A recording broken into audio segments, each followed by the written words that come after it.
The topics and opinions expressed in the following show are solely those of the host and their guests and not those of W4CY Radio, its employees, or affiliates. We make no recommendations or endorsements for radio show programs, services, or products mentioned on air or on our web. No liability, explicit or implied, shall be extended to W4CY Radio or its employees or affiliates. Any questions or comments should be directed to those show hosts. Thank you for choosing W4CY Radio. Are you a songwriter? Are you looking to turn your songwriting passion into a full-time gig? Whether you are just at the start of your songwriting journey or a seasoned industry professional, this show is made for you. Welcome to the Songwriter Show, bringing together songwriting news, interviews, and community. Now, welcome your host, Sarantos. Good evening, everyone. Thank you so much for tuning in again. I welcome you back to the Songwriter Show. I'm your host, Sarantos, a solo music artist who's been writing lyrics for as long as I can remember. Words are very important to me, and that's why I'm so thrilled to host this show. I believe that every song is a story. The Songwriter Show is broadcast live on number one ranked W4CY Radio and has listeners in all 206 countries in the world and every state in America. The station is also licensed with ASCAP, BMI, CSAC, and Sound Exchange, and has partnerships throughout the music industry, including iHeartRadio and exposure to over 300 million listeners. Tonight's first and only guest is my good friend Richard Lynch. Richard is an Ohio-based country music artist who's compiled a long list of country hits and chart toppers in the world of traditional country music. His single, A Better Place, topped the New Music Weekly AM/FM country chart, the Indie World Country Record Chart, and spent an incredible 32 weeks atop the Roots Music Report True Country Chart. His next four singles also topped the country airplay charts, including a duet with Grammy Award winner Rhonda Vincent. His latest single, Country Music Isn't Country Anymore, went top 25 in the iTunes Canada sales chart. His last single, Pray on the Radio, received Christian radio airplay and charting, also reaching the U.S. iTunes single sales chart. Lynch has appeared on WSM Radio Nashville, RFD TV, Fox TV, and countless other media outlets. He's a member of the Ohio Country Music Hall of Fame, the Independent Country Music Hall of Fame, and he's a Billboard Magazine Emerging Artist. He is also the host of Traditionally Lynch, airing on TV and radio, and he's the founder of Love Tattoo Foundation for Veterans. Welcome to the show, Richard. How are you doing tonight? Well, I'm doing great. Thank you for having me. You're very welcome, my friend. It's I know we talked a long time ago, and it's kind of cool to have you back on the show. Absolutely. So I know we're going to play, we're giving you the whole show tonight, so we got two of your songs to play in a little bit here. But refresh our listeners' memory a little bit. What's your main instrument, Richard? Well, I've been playing acoustic guitar at a very young age, and that's kind of the direction I've always gone, playing that flat top guitar and writing them old songs, man. That's awesome, yeah. Since we last talked to you, is there anything, is there a cool gig you did, a tour, something that you want to clue us in on what you've been doing? We have been in the studio. We have been burning up the roads, playing music all over the place. We've been working with a lot of our heroes. And by that, I mean those traditional country artists that, grace the stage of the Grand Ole Opry and, people that I grew up listening to. We've done an amazing amount of shows this year with people like David Frizzell and Ronnie McDowell and T. Graham Brown and on and on and on. We've been very fortunate to kind of hitch our wagon with all these real traditional country artists that I grew up listening to and loving. Yeah. And what is there one that stands out to you? Like if you could pick one that was kind of the highlight of your last year, which one would it be? Well, I don't know if I could say it was the pick of the year, but the one that I really enjoyed the most was the most recent show we played. We did a show with Mel Tillis Jr., which is the son of the late Mel Tillis. And I hadn't heard them songs in so long. Mel came and brought his dad's band, the Statesiders, and they did a wonderful tribute to Mel Tillis, and we got to do the show with them that evening. And I'm going to tell you what, I was just blown away with how incredible the musicians were. And like I say, the songs that they were playing, I hadn't heard in years and years and years. So it was a very entertaining and very memorable evening, you might say. Yeah, absolutely. And that's the thing I love about music. It's just in your core. It probably conjured up some old memories, and it really sometimes touches you and hits home. Absolutely. Music is universal. It's, you can hear a song and you'll say, my goodness, the last time I heard that song, I was here, or I was with this person. And it brings back those memories that maybe you would not have even thought about had you not heard that song again. Yeah, absolutely. When you're sitting down to write a song, how do you take what you just said and try to make it at the forefront of what you're doing? Well, I like to find either a title or a direction for a song that has meaning and has a direction. Like I recently wrote all 12 new songs on my current CD, and there's a particular song in there called Keyboard Cowboy. And I heard a gentleman make reference to a fellow who was putting all kinds of crazy and disparaging things on the computer, and he made reference to this guy was a keyboard cowboy. And then my light bulb went off. I thought, now I can write a song called Keyboard Cowboy, because everybody sees people put stuff on the computer that they shouldn't be putting on there. Yeah. So that's kind of the direction. I took that one little phrase and my interpretation of what people shouldn't be doing and turned it into a song. That's just one example of what I do and how I write things. Yeah, and that's and you talked a little bit about this, but a title it means so much. Like what you just described is so hooky. It like makes you want to like find that song and listen to it and see what it's about.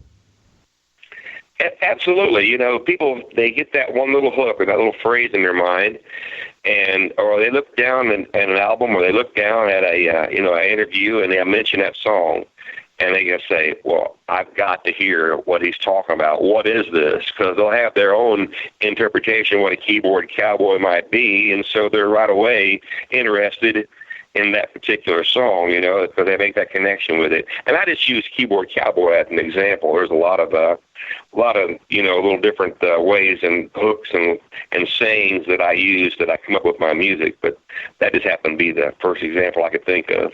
Yeah. And for listeners out there who didn't hear our last interview, how do you start? Do you start with your guitar? Do you start with melody, lyric? What's your process? Well, I like to have a melody in mind, and I'll take my guitar and I'll strum around that one little magic quote that I heard, and I will get some kind of a melody structure. Then I'll set my guitar down and I will write out a chorus, maybe two choruses, and then I'll grab my guitar again, and I want to get to that verse. I said it backwards. I want to get the verse, maybe two verses, and then I'll get to that chorus that takes the song home. But I've done it a lot of different directions, but here the last several times I've got that verse and I've made them statements how I want the song to be structured, and then I take my time and really make that chorus a really PowerPoint. Yeah. And, as songwriters, we always try to have some contrast between sections. Tell us a little bit about how you try to do that. Well, I want every one of my songs to be diverse. I want them to be, basically their own entity. Being a songwriter, you're going to have some bit of repetition, I should say, in the fact that, we all have a different standard of talent, so we tend to play things similar, or we tend to hear a certain song similar. But I like to have them enough diversity, especially when I get in the studio. I let these musicians that I work with, and these studio musicians, put their own little flavor to it. And now that they hear my songs and they say, well, Richard, what about this idea? What about that idea? And I really love the fact that they'll put their own little, feelings to whatever song that I have written, and that helps immensely with keeping that diversity in the music that I'm writing. Yeah. How often do you practice at this point? I like to write songs weekly. I to sit down and just say I practice, it's not really something I do. We play so often, but when I get an idea, I'll stop and I'll find a pad of paper and a recorder, and I'll grab my guitar, and if I get just a line or two, or maybe sometimes a little bit more than that, but I try to do that at least once, twice, 3 times a week. Whenever I hear that little phrase that comes to my mind, I put these little ideas down, and that's when my guitar comes out of the case.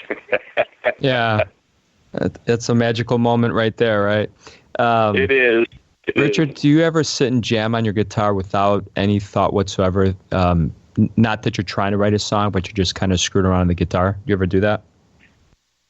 Ironically, it's amazing that you just said that. I have a guitar that I did that with here very recently, and my dad gave me a 1957 Gibson Cutaway guitar when I was a young man.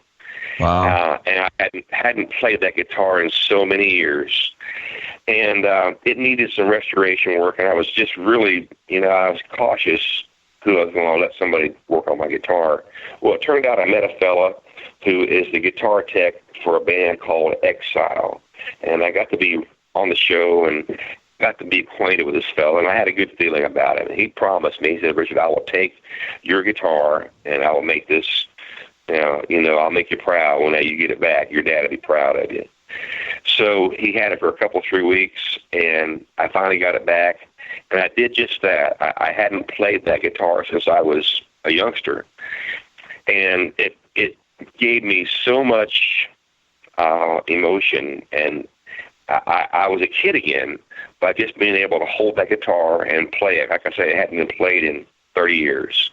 And to be able to play that guitar and remember all those things that my dad taught me, and the fact that my dad gave me that guitar, just a wealth of emotion took over me. And I've had it out 3 or 4 times doing just that, just playing it and remembering, if that makes any sense.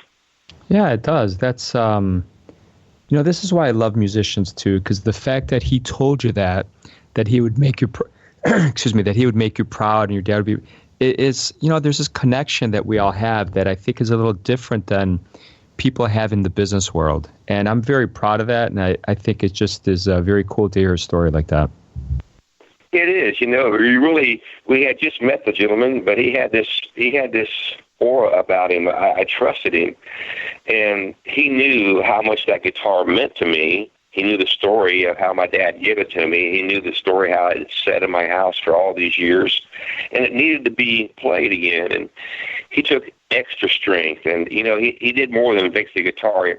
He became a personal friend of mine because the music was there. He plays music, and the guitar is an instrument, but he took that guitar and he made it personal. He put a personal edge on it and an attempt to make sure that not only the guitar was repaired and in good condition, but he went the next step, and we became friends because of that. So, it's really amazing what music and instruments can bring people together that you maybe would not have met before. Yeah, that's very true, Richard. Tell us a little bit about when you look at your typical week. What is your typical week like? Well, I have a farm. I have a farm now about 30 miles north of Cincinnati, and I have a lot of responsibility here. My road schedule is a lot busier in the warmer months, but we still do a lot of road work now. So I try to make sure that my number one priority is the farm is taken care of, the horses are taken care of. I have someone to make sure that all the farm chores are done if I have to be gone. And I want to make sure that wherever we're going, I know a little bit about. I like making friends. I like making connections with these folks and radio personalities, individuals. And if we're going to go to Texas next week or we're going to Michigan next week, I want to know that there's a person that I can hook my wagon to and become friends with them and try to make a personal connection with the place we're going. And what that does ultimately is it keeps me on a personal level every place we play. And also it gives that person a chance to say, hey, I've got this guy that I've become friends with. He's a musician, he's a singer, but he's a good guy. Yeah. So every week, if we're on the road and we're doing something out there on the road, I want to have a direction and a focus so I can meet somebody and have a direction to where the music is played, but we make a personal connection somewhere where we're going to.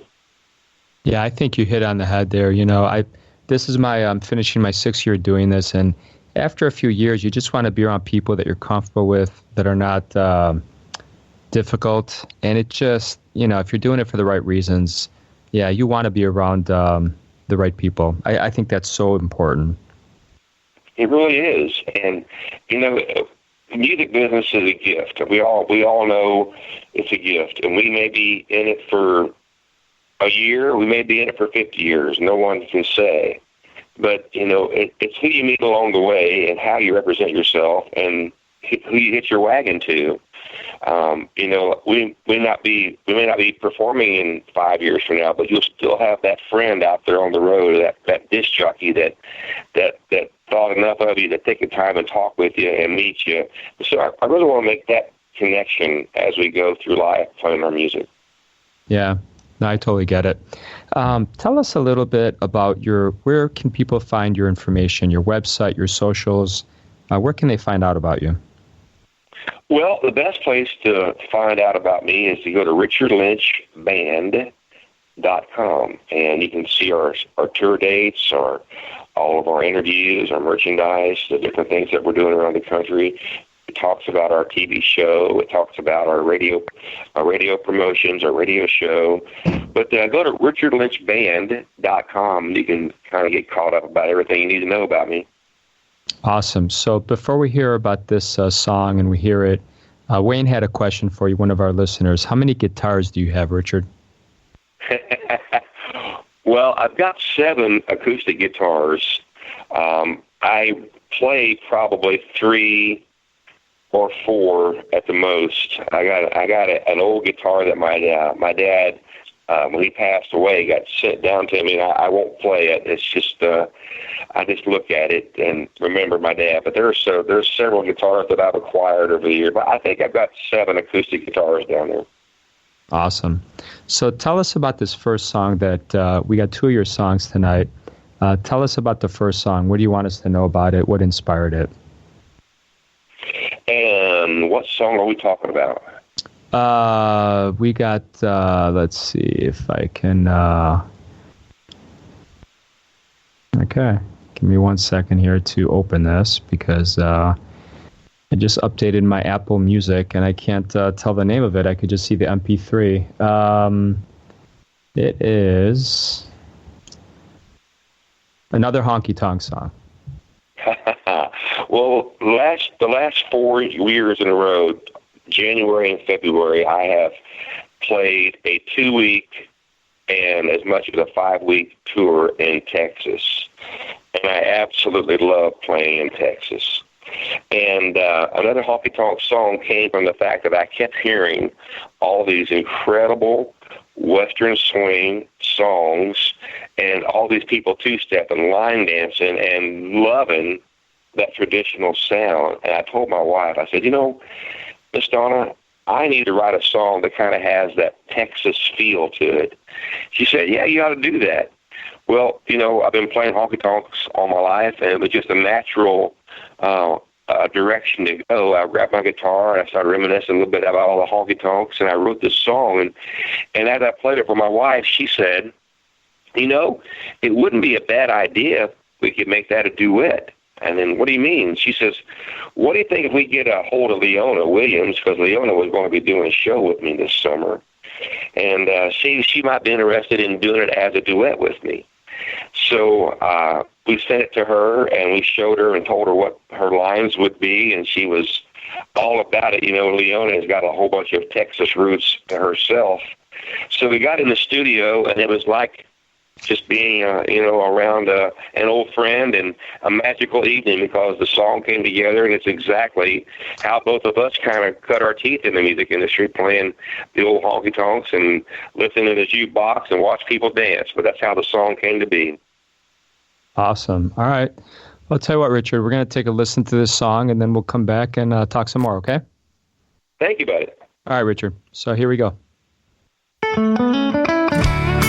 You know, Miss Leona, I've been thinking.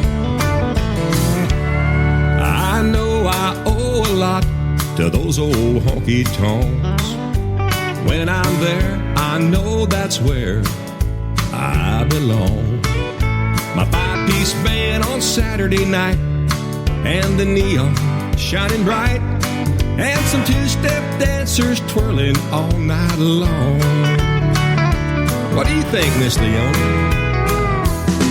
I know I owe a lot to those old honky-tonks. They're the reason that I get to sing my songs. Makes me mighty proud when Yes Ma'am's playing loud, and some two-step dancers twirling all night long.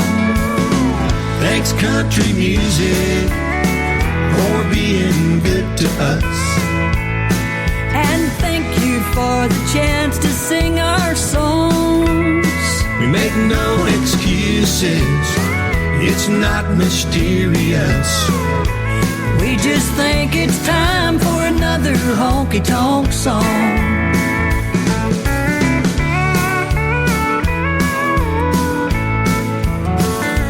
From the thick smoke and the dim lights of those honky-tonks, to the opera stage my heroes have been singing on. Some say the music sure has changed, but the circle at the opera is still the same. So there's not a better time for another honky-tonk song. Thanks, country music, for being good to us. And thank you for the feelings in our songs.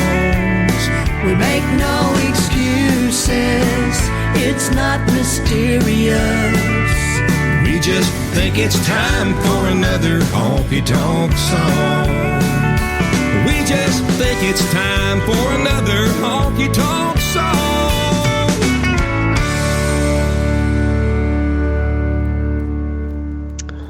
Wow, Richard, that was really cool, man. Well, thank you, Sam. Wow, you know what? The comments are just flying in from all the listeners. I'll just read you a few of them. Now, there's a good song by Bryce, Lanny, Old School Country. This is toe tapping good. And then one of the questions, have you ever played at the Grand Ole Opry?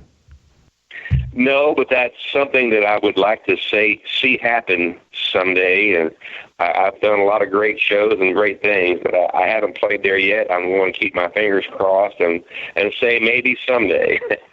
Man, you totally deserve it. I was kind of tapping to that song, and great melody, man. That was just, and there's nothing wrong with like old country, and it just, yeah, very cool, very cool. I could listen to that all day long. Thank you. I think a lot of people are hungry for a more traditional sound that they're not getting today in mainstream, and it's created an awful lot of opportunities for me just keeping my music traditional.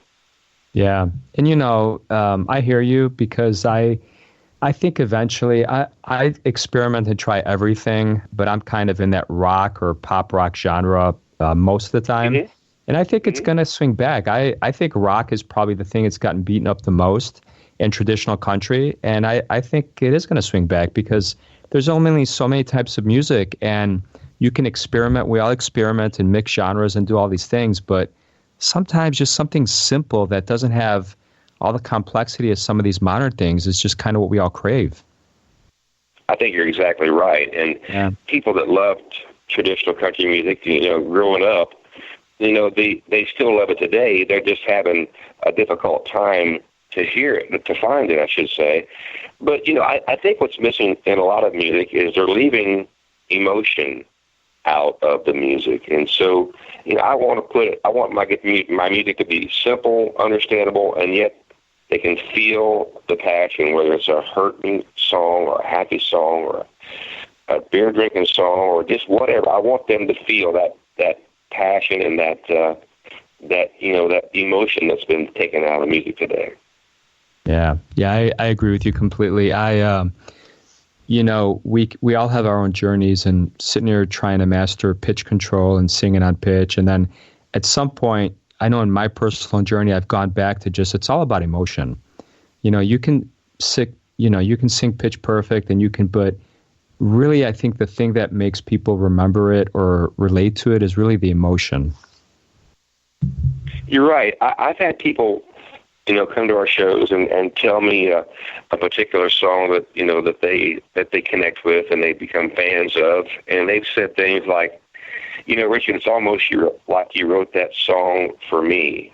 And when you sing a song and you write a song and it connects with these people that you're playing it for, you're on the right track. They want to be entertained and they want to relate with the music that they're listening to. Yeah, absolutely. And exactly what you said, that they feel like you wrote it for them. It has that, it's a new way of saying something, but it's familiar enough and fresh enough that it really relates to them. That's really kind of what we're all looking to do. You're right, 100%. Yeah. Tell us a little bit. I ask everybody this, and I'm 100% positive I asked you it in the past, but I want to protect songwriters and just let the general public know kind of what we're up against at the same time. Tell us about some scam that you want to warn the listeners about, or something you fell for or didn't fall for but have heard about, just so we can protect each other. Well, I'm pretty fortunate.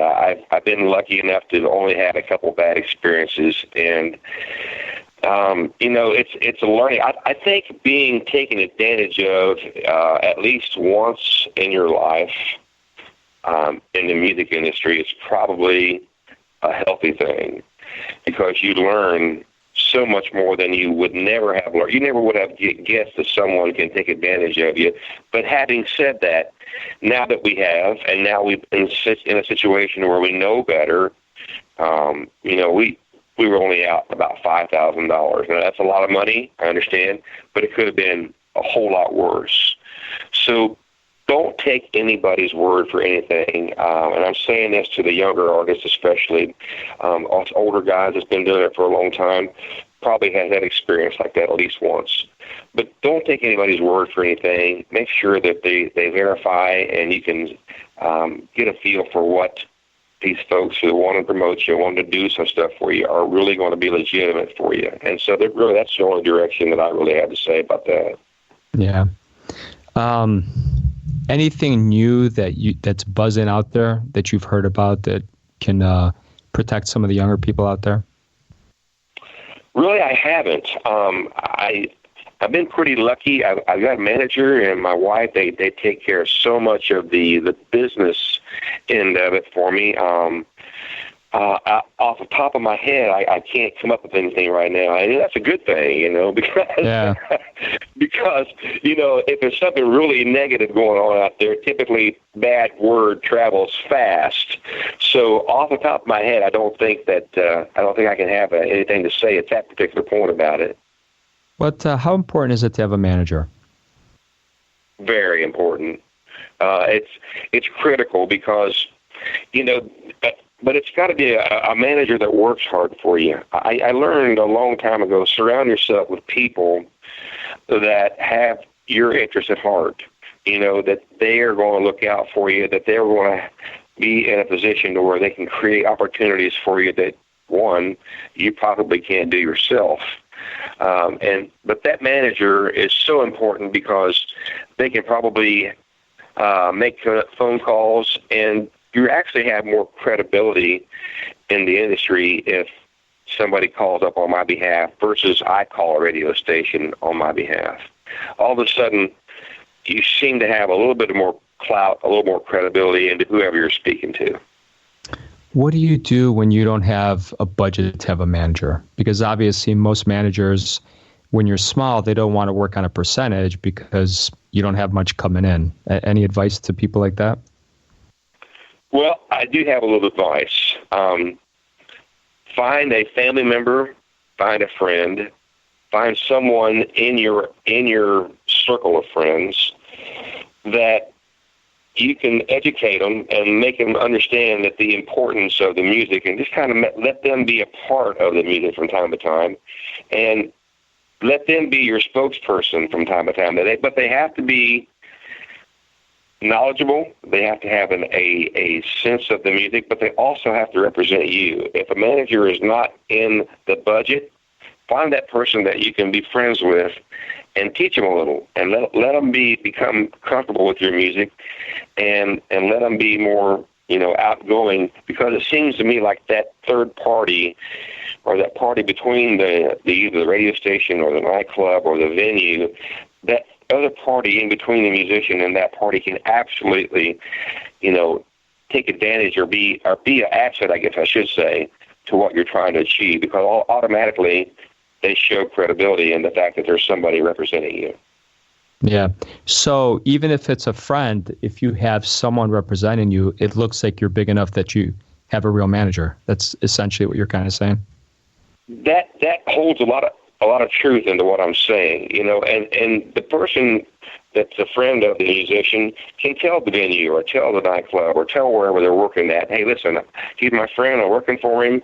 I'm not working so much for pay or whatever, but here's what I got. I got a guy that's a heart is as big as this state, and he has ambition, he has direction. You know how difficult it is for a musician to tell a club owner or a venue player how good he is, because it's, everybody wants to tell you how good they are. But having that person in between represent you there and make some good words is so helpful. Yeah, I think you're right. I mean, and most musicians, I don't know about you, but I know me personally, I can't tell anyone how good I am. I just can't. Even if, you release a song that kills it, it's just not in my nature. And I would think most artists are like that, except for the 1% that obviously have overblown egos. But that's a hard thing to do. It is. My dad told me years ago, and I'll never forget this. I keep mentioning my dad. My dad was an incredible singer, entertainer. I grew up in that household where that my dad was always, doing this music thing. That's where I got my interest and my passion. But he told me a long time ago, son, if you're good and you're entertaining people, you don't have to tell people. People tell them for you. And I always listen to those words, and it makes perfect sense. There's no need to blow your own horn. Somebody will blow it for you if you're good enough. That's the point I'm making. Let somebody else speak for you. And all of a sudden, you don't have to act like you don't have to sound like you're an egotistical musician, because that's a turnoff. Yeah, absolutely. What about marketing? Do you think musicians have to market? Can you get by in today's age with a zero marketing budget? Marketing is so huge. And that kind of goes back to what my wife does and my manager. But marketing is absolutely essential. But the thing with marketing is you got to be consistent with what you're trying to market. You don't want to be, a jazz musician one week, a country musician the next week, and a pop star the following week. Find your niche, find your direction, market it, and people will recognize you and remember you for what you are, but you got to know who you are. But marketing is absolutely essential. Do you think that it's a common problem that people don't know who they are musically? There's a lot of people. I think there's a lot of people that don't necessarily know who they are. And, I was fortunate in the sense that I grew up at a young age knowing I wanted to keep traditional country music alive. But there's a lot of people that don't necessarily have that or have that focus, and they're easily persuaded. So, therefore it becomes difficult for whoever's marketing that person, because they need to find out what direction they want to be. Follow their heart, be whatever they want to be, but be consistent and persistent, and find that niche that just absolutely sets your soul on fire, and don't take no for an answer, but get in there, find it, and become that person. It's just that musician that you have to be. Okay. Tell us a little bit about your personal life. I mean, you don't have to tell us anything especially, but you mentioned that she helps you out. She kind of manages markets. Is that a good thing? Is that sometimes a bad thing? How does that work for you? Well, it's a good thing. The personal aspect for me is that I want to be represented by somebody who, one, is my friend, and who absolutely will sell a buyer or a personal, whoever's hiring me, but whoever is representing me, I want them to be my friend, but I also want them to know what I am and represent me correctly. So my personal life, if music's involved in my occupation, I want people to leave my show knowing that I am what they see, what they pay to see. I'm that country guy that I am humble. I'm very appreciative. I want to be able to say that I shook everybody's hand who wanted their hand shook. And if they want a signature or a conversation, I'll stay as late or as long as those folks want that to be. But the personal aspect of it is that I want them to leave knowing that this guy is, the real deal. He's not there to blow smoke. He's not there to become some, here today, gone tomorrow. But I want them to be, as much as they can, a friend of mine. Sure. Yeah, that makes sense. We're going to hear your second song here in about 4 minutes. Tell us a little bit about the second song. And that one is titled, let's see here, They Don't Play 'Em Like That. I love that song. Me and my wife had been driving back and forth to Nashville several times here the last year or so, recording our current album. And every time we leave Nashville, we'd turn the radio on WSM at the Grand Ole Opry station there in Nashville. And we were driving toward Louisville on our way back home towards Cincinnati, and we just got, a few miles south of Louisville, and we lost the signal of WSM.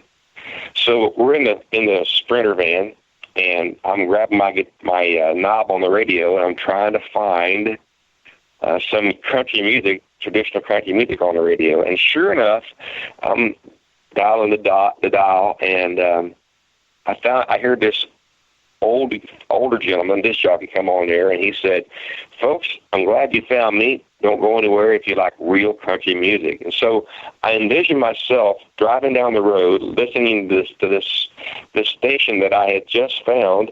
And so I wrote the song, basically what I was doing and about the song that he was playing.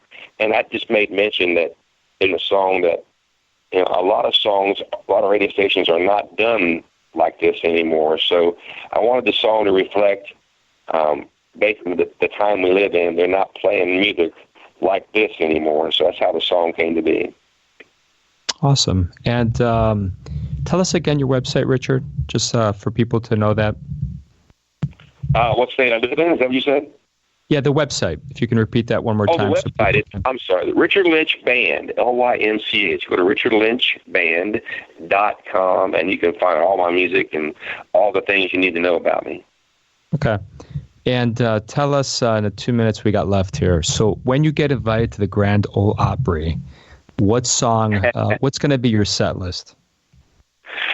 Well, if they let me sing more than one song, I'm going to do a song called A Better Place for sure. That was a song that a friend of mine, Billy Yates, wrote, and we had so much success with that song.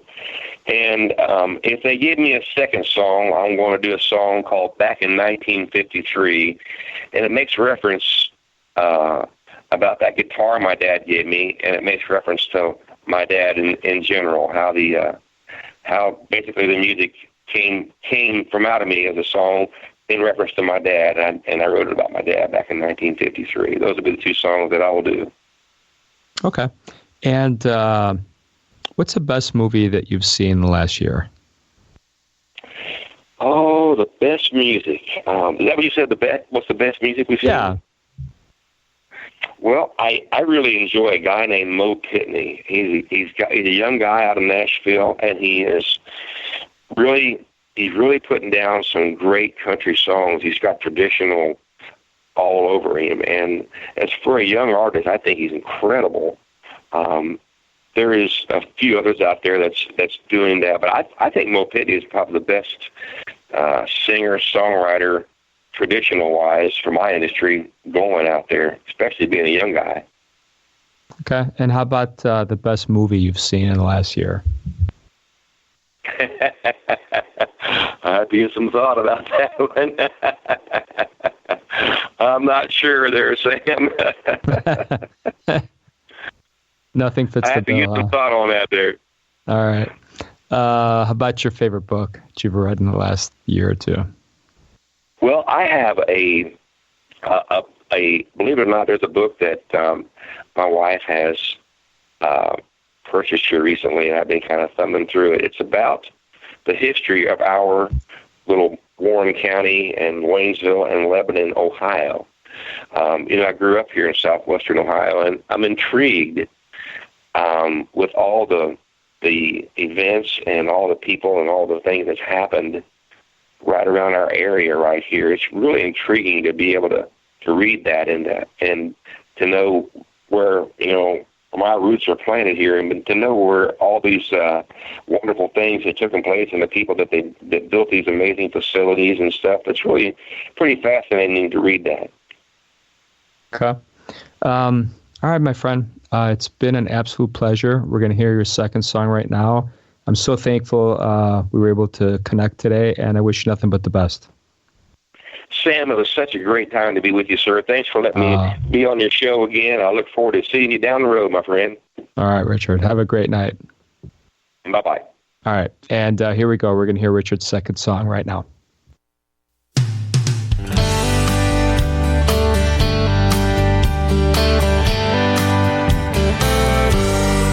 I pressed the gas pedal hard on my pickup truck, driving up the interstate. When I heard a song come on the radio, I thought, oh, wow, that sounds like George Strait.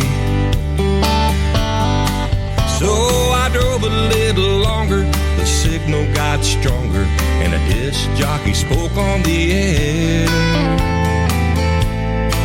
He said, thank you folks for listening, and if real country is what you're missing, there's no need to go anywhere. They don't play them like that today, and all the feeling's gone. Why'd they go and take that sound away, the sound of a good old country song? Don't they know that a steel guitar can melt your heart and take your blues away? They don't play them like that no more, and all the feeling's gone.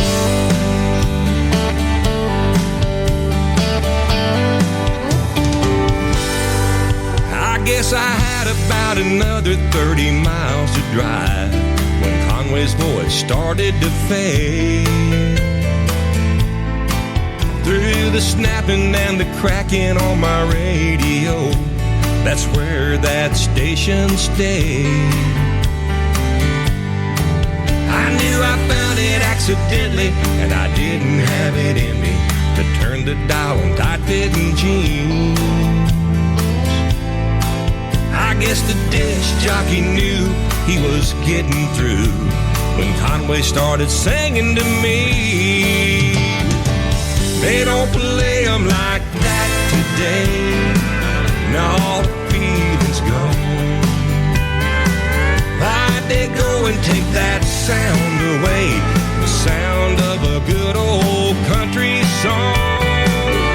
Don't they know that a steel guitar can melt your heart and take your blues away? They don't play them like that no more, and all the feeling's gone.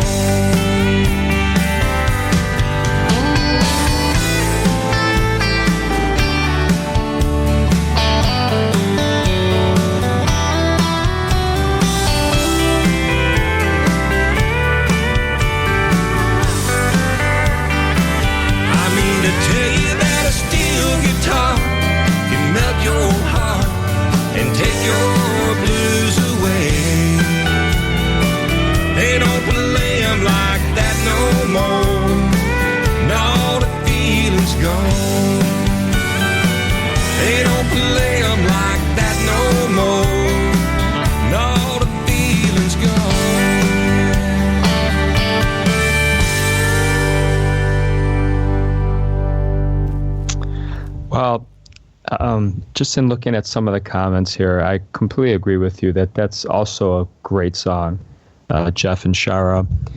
I want to thank Richard for being on the show tonight. I want to thank all of you for tuning in and listening again this Tuesday night. To anyone out there who may be an artist and wants to come on the show and share their story, please email me or reach out to me on social media. I hope everyone's unique story gets heard around the world. My name is Sarantos. Please join me every Tuesday night to hear other fascinating artists share their behind-the-scenes stories right here at the Songwriter Show. And tonight I'm going to leave you with a solo instrumental I released a few years ago called After the War. This is basically a solo instrumental that features the violin. The key is D minor, and it sounds kind of like Itzhak Perelman. After the war, the broken pieces need to be picked up or swept away. And that's the mood and the message for this song. So I hope you enjoy After the War, and I'll see you again next Tuesday night. Have a wonderful night, and thank you for tuning in. I love you all.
Thank you for listening to The Songwriter Show. To keep the momentum going, head over to www.songwritershow.com and join our free music community of artists, songwriters, and producers. That's www.songwritershow.com.